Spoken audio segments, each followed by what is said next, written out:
साथियों, जैसे आपको पता होगा कि ऋषिकेश कर्णप्रयाग रेल लाइन का जो काम है वो बड़ी तीव्र गति से चल रहा है और कई वर्षों की जो मांग थी कि उत्तराखंड को पहाड़ी क्षेत्रों में एक पहली ट्रेन आए और शायद ये सपना साकार भी होने वाला है। और उत्तराखंड में ट्रेन आने से कई चीज़ों का तो फायदा हुआ है, कई चीज़ों का नुकसान भी हुआ है, क्योंकि विकास के साथ विनाश भी होता ही है और विकास के लिए कई दिक्कतें आम जनमानस को झेलनी पड़ती हैं। मेरे साथ हैं जगत किशोर बड़थाल और इस समय हम हैं ब्यासी के सामने। आप देख रहे होंगे हमारे ठीक पीछे जो है ये ब्यासी रेलवे स्टेशन से जो पुल निकलेगा सुरंग से बन रहा है, पता चल तो रहा है रेलवे का। बड़थाल जी, आपने देखा होगा कि जिस प्रकार एक ड्रीम प्रोजेक्ट, इसमें कई चुनाव भी लड़े गए हैं उत्तराखंड में रेल प्रोजेक्ट पर, और ये बहुत जल्दी अब बनकर तैयार होने वाला है। लेकिन उत्तराखंड सरकार की अगर बात करें तो ये रेल प्रोजेक्ट को किस प्रकार से इसका फायदा उत्तराखंड सरकार का? प्रमोद जी, आपने बहुत बढ़िया बात रखी है कि देखिए, रेलवे लाइन बनना कोई बहुत बड़ी बात नहीं है। बड़ी बात यह है कि हमारे इन पहाड़ों में, जिन पे हम केवल कल्पना कर सकते थे कि कभी रेलवे लाइन भी हमारे पहाड़ों के अंदर आएगी, लेकिन हम सबका सौभाग्य है कि आज हम रेलवे प्रोजेक्ट को बहुत जो द्रुत गति से जो प्रोजेक्ट अपनी पूर्णता की तरफ जा रहा है, लगभग सुरंगें हमारे सामने बनती चली जा रही हैं। एक मुहाने से शुरू होती है, दूसरे मुहाने पे खुल रही हैं, वो भी एक बहुत बड़ा विषय है। लेकिन थोड़ा सा एक बात है, जैसे आपने अभी कहा कि विकास के साथ साथ विनाश भी जुड़ा हुआ है। अब ये हम सबकी काबिलियत है कि जो विनाश होगा उसको हम अपनी काबिलियत से विकास के साथ कैसे हम उसको जोड़ें, वो हमारी काबिलियत है। यहाँ पर कुछ समय पहले चारधाम यात्रा के लिए जो ऑल वेदर रोड है वो बनी, लेकिन बहुत ज्यादा फायदा हमने उसका लिया नहीं। केंद्र सरकार ने हमको ऑल वेदर रोड दी, बहुत बढ़िया बात, हम अभिनंदन करते हैं। लेकिन हमारे जो ये अपना प्रदेश है, प्रदेश ने उस यात्रा मार्ग पर कोई ऐसे बाजार डेवलप नहीं किए कि हमारे उत्तराखंड के लोगों को रोजगार मिल सके। अच्छा ये होता है कि जो एक खाका खींचा जाता पूरे ऑल वेदर रोड का, और उसमें जगह जगह जो पहाड़ी जो सामान है उसके लिए दुकानें खोली जाती, जो पहाड़ की जो हमारी संस्कृति है उसको दिखाने के लिए कुछ और होता।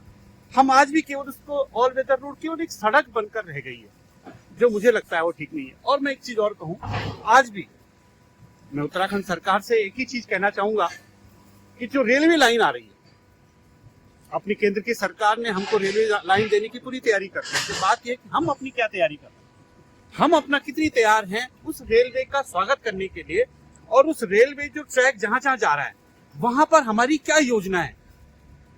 क्या हम वहां पर छोटे छोटे बाजार डेवलप करने वाले हैं? क्या हम कहते हैं कि पलायन हमारे पहाड़ों में बहुत ज्यादा हुआ है, क्या हम जो रेलवे स्टेशन बने हैं उसके अगल बगल क्या हम ग्रोथ सेंटर स्थापित कर सकते हैं? क्या छोटी छोटी फैक्ट्रियां बना सकते हैं?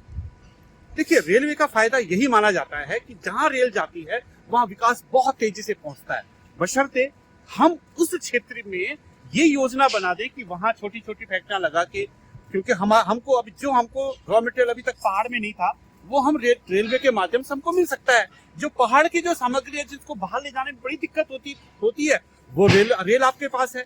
अब आपने कितना बेहतर ढंग से आप इस रेलवे का उपयोग करेंगे, ये बहुत महत्वपूर्ण बात है। मैं नुकसान के फायदे की मैं थोड़ा जो मेरी सोच है तो उसको इसलिए पूछ रहा हूँ कि जब अभी तक जो हमारी गाड़ियाँ आती थी, छोटे छोटे जो ढाबे कस्बे जो बसे हुए हैं, ऋषिकेश से लेकर कर्णप्रयाग तक की बात करें तो रेल का तो एक स्टेशन बन गया आपका ब्यासी, इसके बीच के कुछ ढाबे थे, कुछ चीज़ें हैं। इसके बाद सीधा आपको देवप्रयाग मिलेगा, देवप्रयाग के बाद आपको सीधा श्रीनगर मिलेगा, मलेथा मिलेगा और श्रीनगर मिलेगा, उसके बाद सीधा रुद्रप्रयाग मिलेगा, ऐसी जगहों पे मिलेगा। होता क्या था कि जो हमारा यात्री आता था, जो छोटे छोटे दुकानदार बचे हुए हैं दुकानों के नदी में, लेकिन जब रेल में ये बात आएगी तो रेल में यात्री सीधे सीधे अपने सुगमता के लिए ऋषिकेश से बैठेगा, रुद्रप्रयाग पहुंचेगा, रुद्रप्रयाग से केदारनाथ और बद्रीनाथ डाइवर्ट हो जाएगा। तो तब मुझे शंका आती है कि अरे बीच का जब हिसाब होगा, केवल जो भी प्राइवेट टैक्सी जाती है वो जो जाते हैं तो शायद ये कम हो जाएंगी और रेल से लोग ज़्यादा यात्रा करेंगे, तो कहीं ना कहीं जो हमारा स्थलीय रोजगार बाजारों का था वो तो छिन जाएगा। नहीं, बिल्कुल आपका जो शंका है बिल्कुल बहुत जायज है। और शायद कुछ साल, जो पहले कुछ साल रहेंगे, उसमें स्वाभाविक तौर पर हर आदमी चाहे जो रेल का सफर करे वो देखे इन पहाड़ों में कि कहाँ सुरंगों के अंदर हम जा रहे हैं। तो पहले 1-2 साल तो मुझे लगता है कि हमारा जो सड़क मार्ग है वो बहुत ज्यादा प्रभावित होने वाला है। लेकिन इसके लिए मुझे बिल्कुल कहना चाहिए कि जो हमारा शासन है, प्रशासन है, उसको अभी से ये तैयार रहना पड़ेगा कि किसी का रोजगार छीने भी नहीं। जो छोटे छोटे बाजार बहुत मुश्किल से पलायन रोक रहे हैं। देखिए, हमारे पहाड़ों का दिक्कत ये हुआ है, उत्तराखंड बनने के बाद बहुत ज्यादा मार पड़ी है हमारे पहाड़ों में। और कुछ ही जगह है, यात्रा मार्ग ही बचा हुआ है केवल, जहाँ पर रोजगार मिल रहा है, जहाँ पर थोड़ा रोजगार है, लोग हैं इस लालच में कि यात्रा चल रही है और हमको जो है रोजगार हमको उपलब्ध हो रहा है। अगर दिक्कत हुई तो कहीं ऐसा न हो कि वो भी उसी ट्रेन से वापस निकल जाए। देखिए, कहते हैं लोग कि आज भी पहाड़ों में बात आती है कि पहले लोग पैदल गए गांव से, तब सड़क नहीं थी। अब जब सड़क आई तो लोग जो बचा खुचा घर में थोड़ा सामान था, जो खेतों में थोड़ा होता था, वो भी लेके वापस वहां अपने शहरों की तरफ चले गए। और आज गांव जो है, सड़क तो है लेकिन गांव खाली।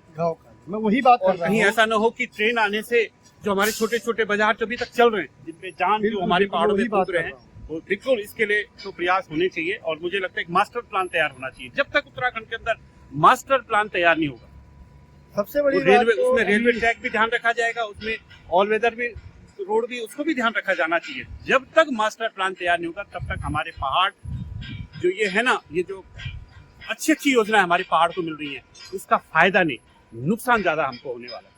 जी बिल्कुल, मैं यही बात कहना चाह रहा था कि अधिकतर यात्री जो आता है वो बाहर का आता है, हर वो नहीं चाहेगा कि मैं सतलुज जो सरफ जैसी सड़कें हैं इनसे गुजर के जाऊँ, मैं सीधा ट्रेन से निकल जाऊँ और 1 घंटे में जल्दी पहुँचूँगा।